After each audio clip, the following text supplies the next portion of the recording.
Her sentence was death. What is her crime? Stealing a loaf of bread to save her 5 daughters from starvation.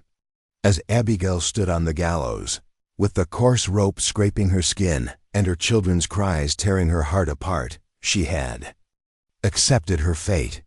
The entire town watched in silence, waiting for justice to be served. But just as the executioner's hand touched the lever, a quiet voice rose from the crowd with an offer no one expected. It wasn't a plea, but a deal. That would change not only her life, but the life of the lonely man who saved her. The noose creaked. It sounded louder than the murmur of the crowd. Abigail's bare feet trembled on the wooden planks. Her hands were tied behind her back with a coarse rope that had scraped her skin raw. The dusty wind tugged at her worn dress. And somewhere behind her, one of her daughters let out a sharp, heartbreaking sob, small, high, and barely more than a gasp. Lahi, the youngest of the 5.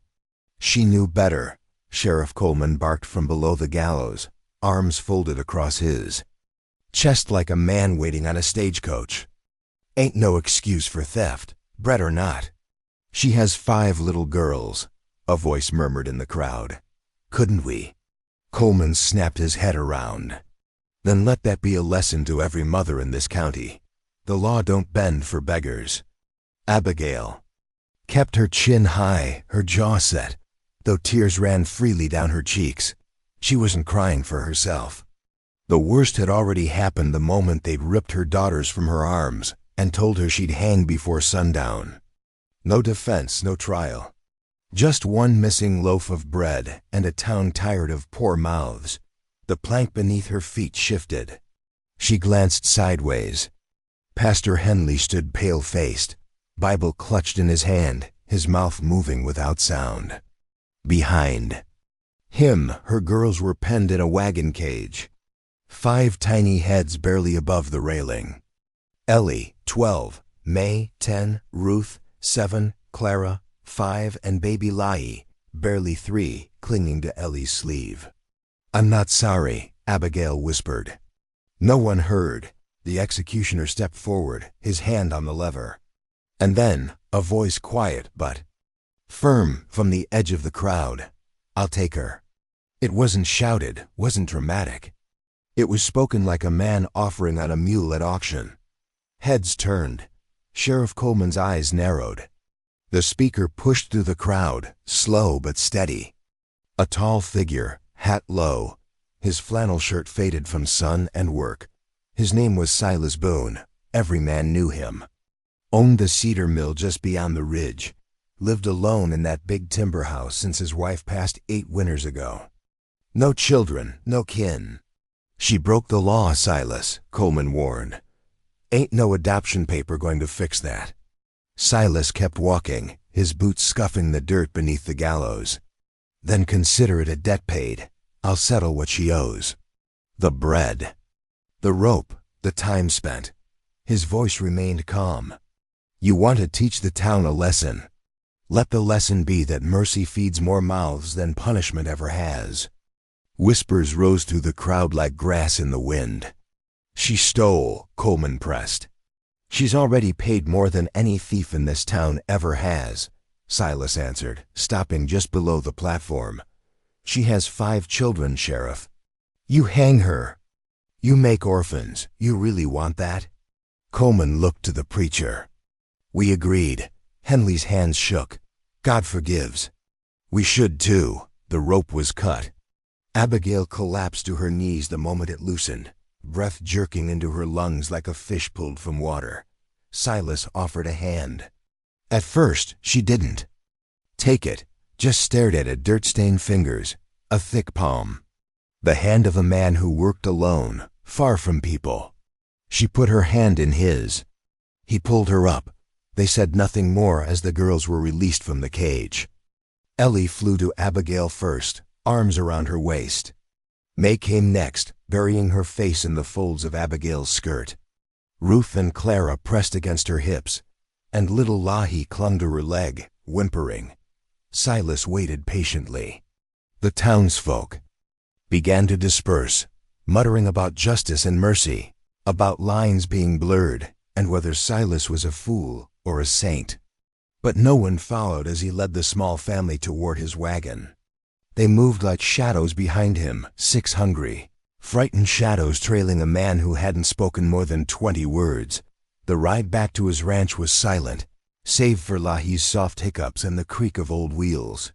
The land rolled wide and green beneath the dusk. As the sun dropped low, Silas pulled the wagon beside a cedar grove. The house stood just beyond, big, square, plain, built for a family that never came. "Come inside," he said. White curtains fluttered in the upper windows. Smoke curled from the chimney. Inside, the air smelled of pine and bread. Real bread. Silas set out bowls of soup, stale but warm, and thick slices of bread with butter. Abigail didn't eat. She just watched her daughters. Watched how Ellie gave the baby the best piece. How May whispered prayers before each bite. How Ruth scraped her bowl clean with her fingers and then licked them when she thought no one looked. Later that night, when the girls were asleep in quilts laid near the fire, Abigail stood in the kitchen doorway. "You didn't have to do that," she said. Silas looked up from his seat. "I know. You don't even know my name. I do now." "Abigail, isn't it?" She nodded once. He looked down at his calloused hands. "Don't expect repayment. I didn't save you for thanks." "Then why?" "I lost my wife to sickness 7 years back. We tried for children, never came. Doctor said it wasn't possible." He paused. "And then today, 5 little girls about to lose their mama over a crust of bread. You could have walked away. I did walk away for 7 years. Today I turned around." Abigail crossed her arms. "I'm not your wife. I know. And my girls aren't yours. They don't have to be." He stood slowly. "They're safe. That's what matters." The wind changed the next morning. Abigail felt it before she opened her eyes, something tense and wrong in the air. She went outside and found Silas already on the porch, hat in hand, looking toward the road that led into town. A faint trail of dust was rising. A single rider, no wagon. The sheriff, Coleman, didn't dismount.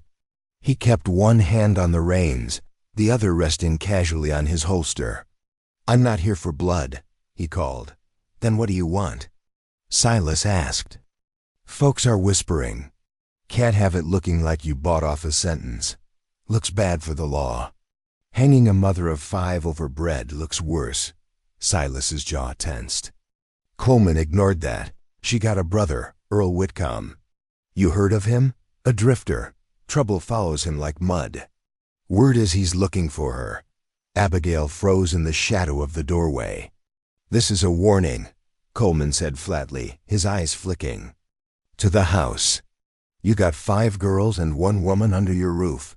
You really think that'll go quiet?" When the sheriff had gone, Silas turned to Abigail. "You knew about Earl?" She hesitated. "He's my late husband's cousin. He stayed with us for a time, then got into drink debt. I told him to leave. He didn't take it well." Her voice cracked. "He tried to hurt me once." The day passed heavily. The girls cautiously explored the house. Ellie helped peel potatoes. May found a stack of old books and read to her sisters in halting, proud syllables. It was a kind of peace none of them knew what to do with.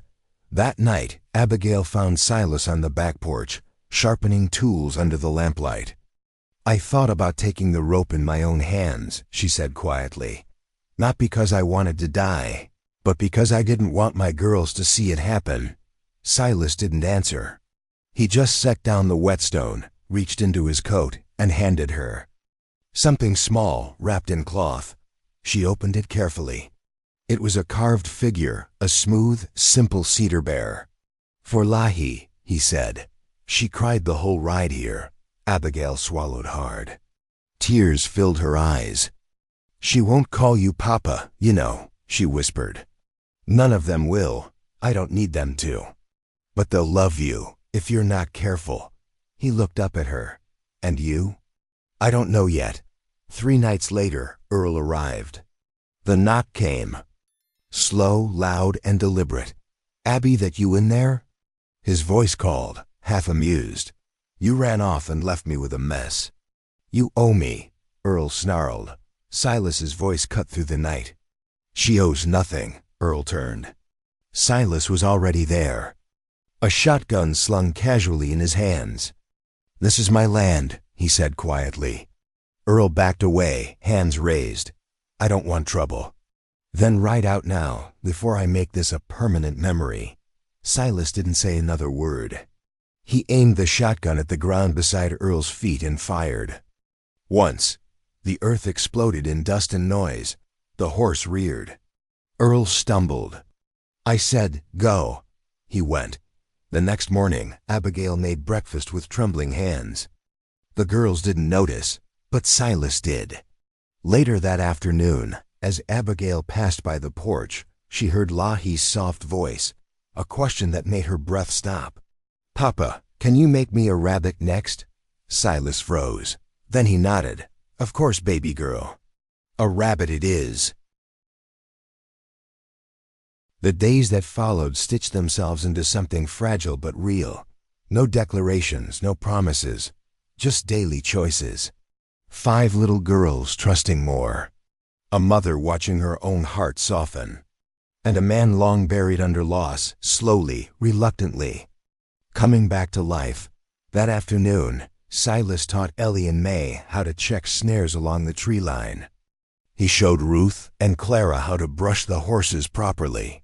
He carved more little animals for Lahi rabbits, squirrels, each one clumsy but beloved. And then that piece shattered the day a stranger appeared at the edge of the field.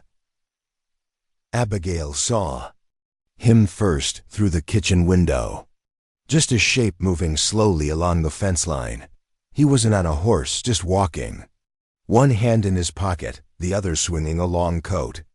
The blood in her veins seemed to freeze. Silas, she called. He came out from the barn in a heartbeat. The stranger was already halfway to the house, close enough to see his face. A trimmed beard, sharp eyes.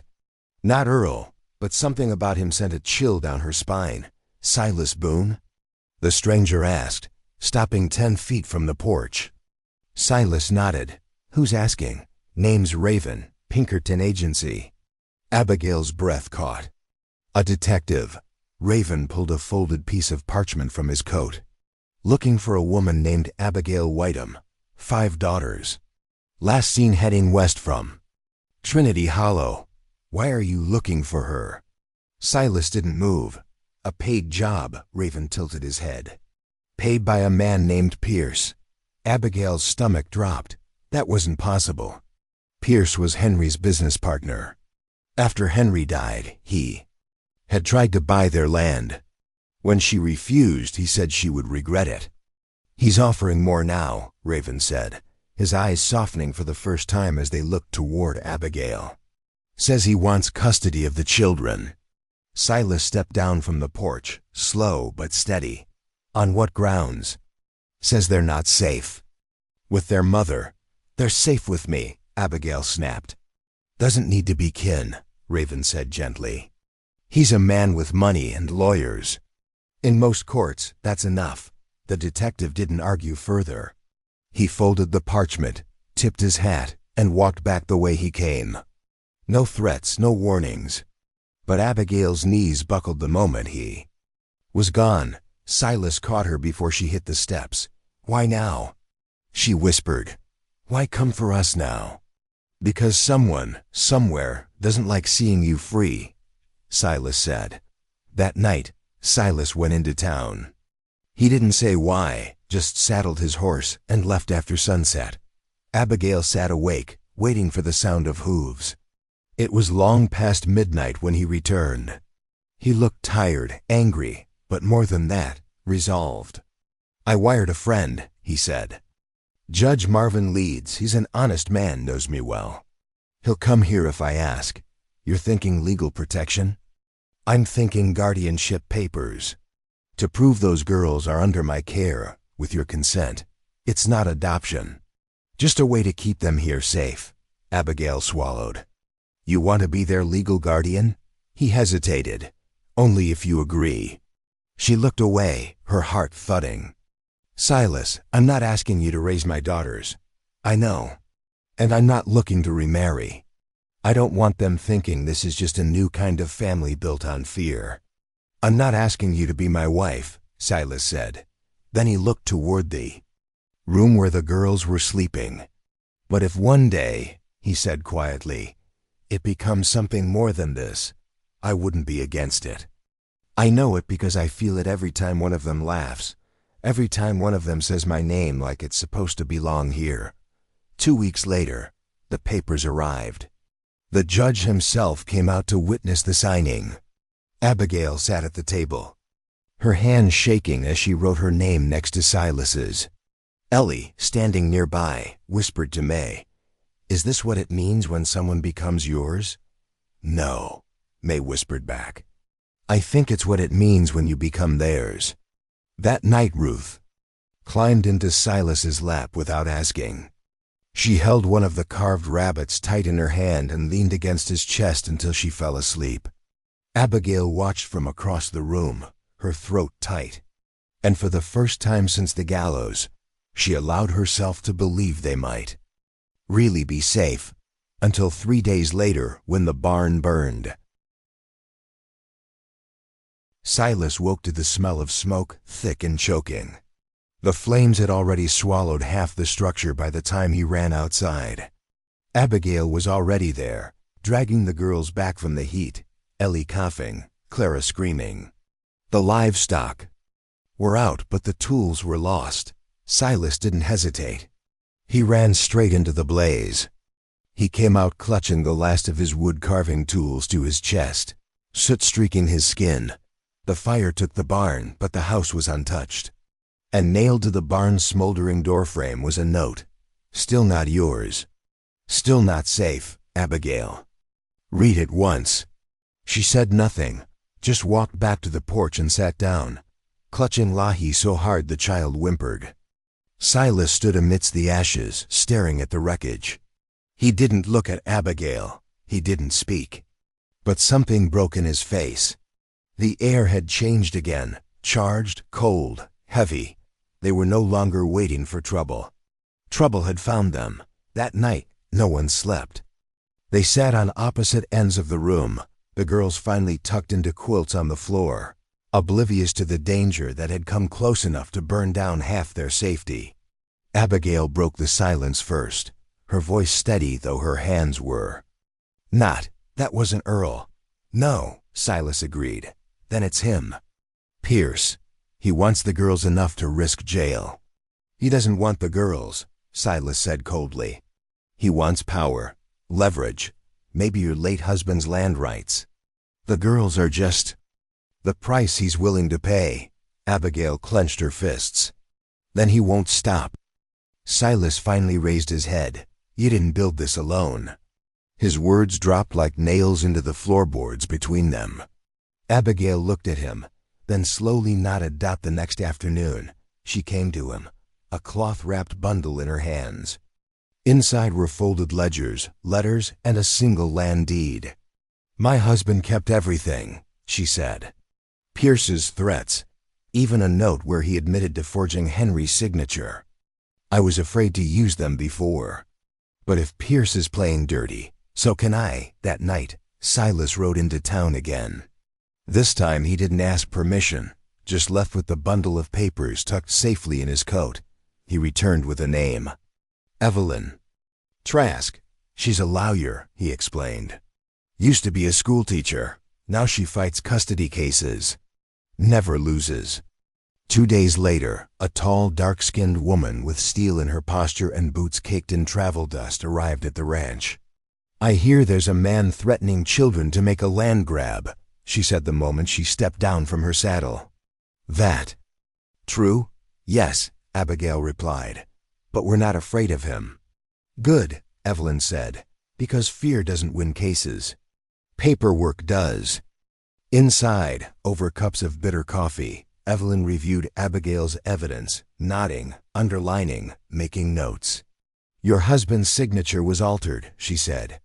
"This is forgery, clear as day." "But he won't stop," Abigail whispered. "Not with these documents," Evelyn replied calmly. "And not if I get a judge who isn't already in Pierce's pocket. I'll need character witnesses, proof that you've provided shelter, food, stability." "I don't have many neighbors," Silas said. "Then find the ones you do," she replied. "Because he isn't going to wait. He's going to hit fast." That night, Silas rode out again to the far corners of the valley. By the end of the week, Evelyn had 8 signed statements and a court date, but Pierce hit first. He sent men at night. 3 of them, on horseback, faces wrapped in bandanas, fire in their hands. Silas heard them before they struck. He didn't wake Abigail. He didn't shout. He grabbed the rifle, stepped onto the porch, and fired once into the air. "Don't think that this house is undefended," he called out, his voice ringing. The horses reared. One of the men dropped his torch, the flame hissing out in the dew-soaked grass. They didn't answer, just turned and rode off. But the message was clear. Evelyn came out onto the porch behind him. "That changes the case," she said. "Now we've got intimidation. I can use this." Abigail joined them, her daughters clinging to her legs. "Then he's scared," Evelyn said. "Desperate men make sloppy choices. We can use that." The next morning, they rode into town. All of them. Abigail didn't want to, but Evelyn insisted. "You need to be visible," she said. "A mother, present, calm, capable." And so, Abigail dressed each girl in their best, fixed their hair, and rode beside Silas in a borrowed wagon. Evelyn rode ahead on horseback, shoulders straight, head high, ready for a fight. The whispers followed them from one end of the street to the other. "Is that her? The one who stole bread? Heard Boone took her in. 5 girls, imagine that." They made it to the courthouse without incident. Judge Leeds met them at the door, his white beard trimmed and his eyes sharp with suspicion. But when he saw Silas, he softened. "You came a long way from nailing shutters for pennies," he said. Silas just nodded. "This family is worth more than gold." The courtroom was small, intimate. Evelyn presented the documents with crisp authority. Abigail spoke quietly when called, answering every question with calm honesty. "I had nothing," she said. "But I never stopped being a mother." Silas took the stand next. He said even less. "They needed help. I gave it." "Why?" the judge asked. "Because I knew what it felt like to be needed and not have anyone answer." "And the children?" "They're not mine by blood," Silas replied, "but they're mine in all the ways that count." Evelyn gave her closing argument without notes. "This is not about poverty or property," she said. "It's about a mother who chose her daughters over her pride. It's about a man who gave them shelter when the world gave them stones. And it's about men like Pierce who think wealth entitles them to people. It doesn't." The judge took the papers and left the room. An hour passed, then 2. The girls fell asleep in Abigail's lap. Evelyn paced. Silas stood at the window, staring at nothing. When the judge returned, he looked weary but resolute. He handed Abigail a folded paper. "Full custody," he said. "You retain legal authority. The guardianship stands. No one can take them without due cause." Abigail's knees gave out. Silas caught her before she fell. "Thank you," she whispered. Abigail knew it wasn't over. Not yet.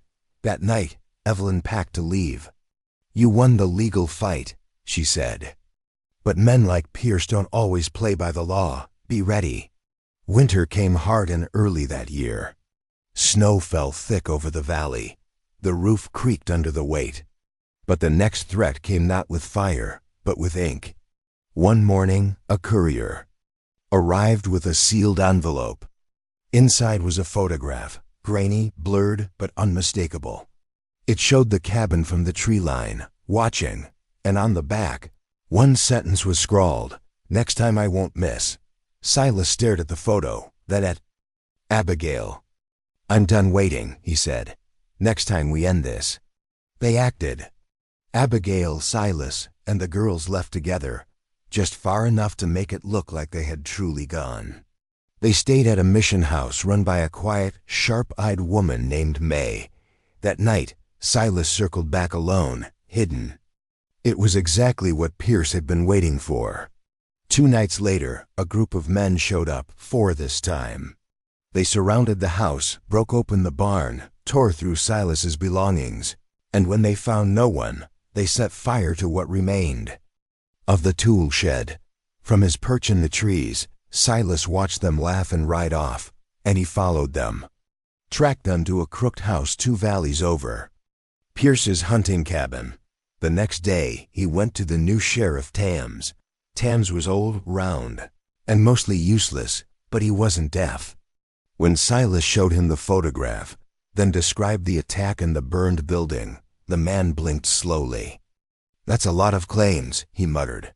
"I don't make claims," Silas replied. "I show truth, but no one saw them, correct?"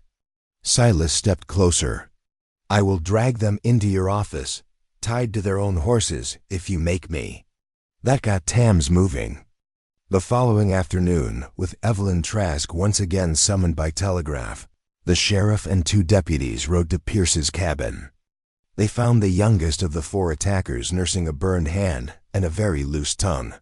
The rest came out under pressure. Pierce was arrested that night. The news spread fast. By the time Abigail and the girls returned to the ranch, neighbors, who had never so much as waved before, now nodded respectfully, their eyes warm. The battle wasn't over, but it was turning. And then a quiet fell. Pierce was gone. Earl was gone. No more hoofbeats in the night, no more threatening notes. But Abigail still didn't feel safe. She took up the habit of standing at the window at night, just as Silas once had, her hands moving without thinking, mending a torn sleeve or splitting kindling. But her mind never rested. One evening, Silas sat beside her. "What are you waiting for? For the next man," she whispered. "There's always a next man, Silas." He didn't argue, just sat with her. The next day, Clara came to them, holding a crooked drawing in both hands. "This is us," she said. "All of us. Mama, Ellie, May, Ruth, Lahi, and me." She pointed to the smallest figure. Silas looked. "You forgot someone." Clara blinked. "No, I didn't." She pointed to the tallest figure, drawn in shaky crayon. "This is Papa. That's you." Abigail stilled. Silas's throat tightened. "What did you say?" Clara beamed. "You're Papa. I mean, Lahi says you're not our first one, but you're better. You fixed our roof and you fixed Mama's eyes." Abigail quickly turned away, blinking back tears. "Do I need to stop saying that?" Clara asked. Lahi said maybe you'd be sad. "No," Silas said quietly. "Don't stop." He hung the drawing by the hearth. A week passed.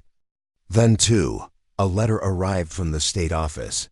Silas read it slowly, his brow furrowing. Abigail caught him staring out at the pasture, the letter limp in his hand. "What is it?" "They want to inspect the guardianship," he said, "to make sure the environment's still safe." "They don't trust the ruling?" "No, they just don't trust us." 2 inspectors arrived 3 days later. A man and a woman, both dressed in thick coats, their faces unreadable. They walked the perimeter, measured rooms, counted beds, asked questions. Too many questions. How many square feet per child? Are the girls receiving formal instruction? Where is their biological father? After they left, Abigail sat on the porch, staring at the road. "What if we failed?" she whispered. Silas stood behind her. "We didn't." They asked about schooling. "We've barely done phonics. You taught them to survive. To hope they'll learn to read in time." She nodded slowly. "They called me unfit once. They were wrong. But the letter came back the following week, and it wasn't what they expected. The envelope was thicker, the seal official. Abigail took it with trembling hands, not daring to open it on the porch as she usually would. She carried it inside. Silas stood from the table as soon as he saw her expression. "What is it?" She held the envelope out, then drew it back. "I'm not ready." "Yes," he said softly. "You are." The girls watched from the hearth, silent. Abigail opened it slowly. She skimmed the first few lines, her breath quickening, then stopping altogether. Her fingers dropped the paper. Silas caught it. He read aloud, his voice sharp with disbelief. Double quotes ... After formal review of the home and consideration of your recent legal battles, this office has determined it is in the best interest of the minors in question to remain under your guardianship. We recommend formal adoption be considered, pending consent of involved parties. He lowered the paper, blinking. "They're not taking them." Abigail sank into the nearest chair.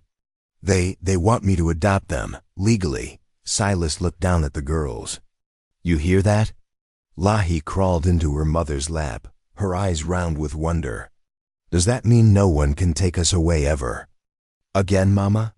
Abigail wrapped her arms around her tightly. "Not ever. That night, the cabin brimmed with something fragile and almost too big to name. Joy, maybe. Or relief. Or simply a kind of quiet wholeness they hadn't dared imagine. The next day, a judge in town signed and stamped the papers. "They're yours now," he said with a kind expression. "Forever." That evening, they sat on the porch as the sun dipped low. Abigail cradled the youngest. Silas sat beside her, a hand resting quietly over hers. "I never thought I'd have this," she said. He squeezed her fingers gently. "I never thought I'd get to give it." He was quiet for a moment, then said, "You want to talk about marriage?" She turned, startled. "Do you?"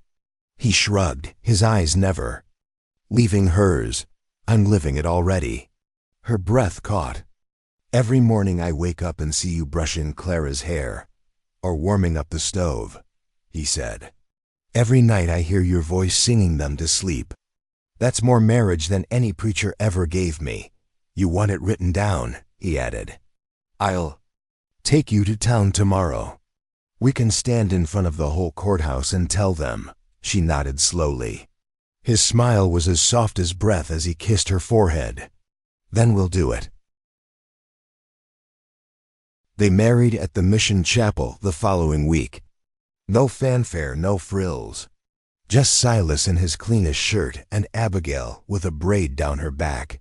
5 little girls wearing dresses too light for the cool weather, but grinning like their cheeks would crack. May, the mission's caretaker, stood behind them as a witness, blinking back tears she pretended weren't there.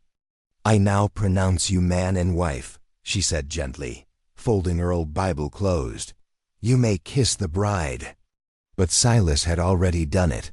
Afterward, they walked back to the ranch together, the girls running ahead, leaving a trail of wildflower petals they'd gathered from every roadside bush. Clara turned once, looked at them holding hands, and called out, "You look happy." "We are," Abigail called back. The weeks that followed felt strange. Not because anything had changed, but because nothing had to. The cabin was the same, the days still long, the land still rough. But now there was no weight of what if in her chest, no constant measuring of how much love to give in case it all got taken away. Now it was all theirs. They made bread from flour, not from desperation. The memory of the gallows faded but never vanished. The fear it had planted, how close they had come to being lost, stayed in the edges of their minds like a scar that didn't hurt anymore, but still changed. The way they moved. Ruth asked about it once. "Mama, do you remember when they almost hanged you?" Abigail paused mid-stitch, her eyes flickering up. "Yes, do you think they still want to?" She considered the question, then set the cloth aside. "No, because people see us now.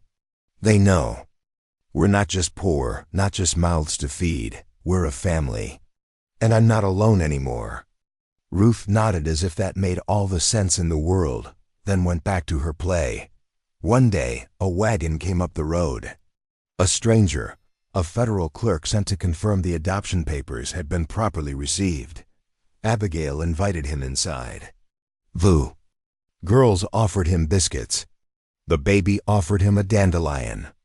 He looked around the cabin, at the names carved on the porch beam, at the drawings lining the wall, at Silas helping Ruth recite a hymn, and finally said, "I think you all turned this place into something worth protecting."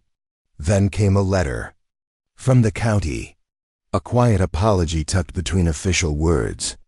Pierce had been convicted of conspiracy and was barred from any future custody challenges. He would serve 10 years, minimum. It didn't erase what he did, but it let them breathe. That evening, Abigail walked the edge of their pasture, the baby asleep against her shoulder. She watched the sun dip low, casting gold over everything they owned. It wasn't much, but it was more than she'd ever dreamed she could have again. She thought of the day she'd been dragged through the town square, her arms wrenched behind her, her girls screaming, a crowd ready to end her life over bread. And now she had a table with 7 chairs, a roof that didn't leak, a man who stood between her and every danger without hesitation. 5 daughters with dirt under their nails and joy in their laughter. She bent and kissed the baby's cheek. "We made it." Behind her, Silas stepped out onto the porch. "Dinner's ready." She turned. "You make it?" "Nope, Clara did," he said. "You deserve to rest." She laughed. "That'll be the day. Don't fight it." "Come on." She walked up the hill, cradling the baby, the warm wind against her back. The table was already set. Clara had even found wild mint. To put in a jar at the center, Abigail took her seat. The girls folded their hands. Silas bowed his head. Abigail closed her eyes, and for the first time in what felt like a lifetime, her prayer came easily. "Thank you," she whispered, "for all we've been given, for all we almost lost, and for all we never thought we'd have." Then she looked up. The girls dug in with laughter. Silas met her gaze with that soft, steady smile. They ate together, they laughed. And they lived, not just survived.